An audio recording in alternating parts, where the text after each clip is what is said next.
Hello, it's Hillary, Lazy Llama DIY, and we're here with a different sort of video. I might look different because I am not wearing my glasses. I have my contacts in, which means I can't pretty much see a dang thing except things that are far away. Yeah, I can't see up close at all.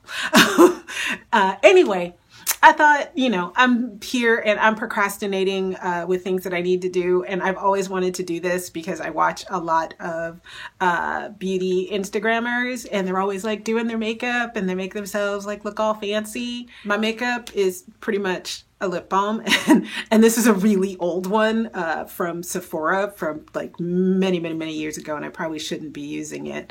But I thought, hey, I wonder if I could do, a fancy makeup face. Now do you see it's raining outside, so I was trying to do this with natural light, and when I sat down, it was like, oh, this is lovely. But now it's getting more cloudy, so we're going to try to move this. Okay, that is a little better. I don't have one of those fancy ring lights like the beauty Instagrammers do, so we're just gonna make do. I already put on my lip balm, so generally for my everyday, I'm kind of done. But I got all this makeup. I love buying makeup, just don't like to wear it. So we're going to see what we can do. And they always like put on the fancy music and they go real fast. So that is what we're going to do here. We're just going to start with our, I guess, concealer. Whoops. I can't figure out how to get the package open.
Okay, there you have it. I'm made up. I don't know. I don't know what to make of it. I don't know if I like it. What do you think? It was fun though. I did a lot of stuff that I wouldn't normally do. I don't ever do my eyebrows. I don't know that I did them correctly, but I didn't want them archy, so I just sort of gave them a gentle curve. I have this green eyeshadow, but before I would wear it, or when I had applied it, I would really just blend the heck out of it. I would never let it be seen as like this green on my eyes. I have several layers of mascara. I usually will only do one. I have concealer on, which I never ever wear. The only time I ever wear concealer is when I'm having my pictures taken. I am not sure. I was a little heavy-handed on the blush more than I usually am. I don't know if I was heavy-handed enough. What do you think? And the lipstick, I would never have this much eye and this much lip all on the same face. So this is my made up look, and it was a lot of fun. I really had fun doing it because you start to realize what goes into being a beauty blogger is a lot of patience and skill and knowing where the camera is and your light and everything, because you do things on your face and you realize, oh, I'm covering everything up for the camera. So I really feel like, wow, those eyebrows are just so strong. I love watching Patrick Starr. He's one of my favorites, Manny Mua. And there's a couple of young guys coming up that are really fascinating. There was like a kid. I started watching him when he was like, I don't know, like 14 or 15. I like the boy makeup artists. I don't know. They just are more adventurous, it seems like, with their makeup, and the transformation is I don't know, maybe it's more drastic, is it? I don't know. But anyway, there you have it. Now I'm gonna go wash it all off because my face is hot. Anyway, I hope you enjoyed it. It wasn't necessarily a craft video unless you say I crafted a new face. So maybe I'll do this again. You never know. Thanks so much for watching. Toodles.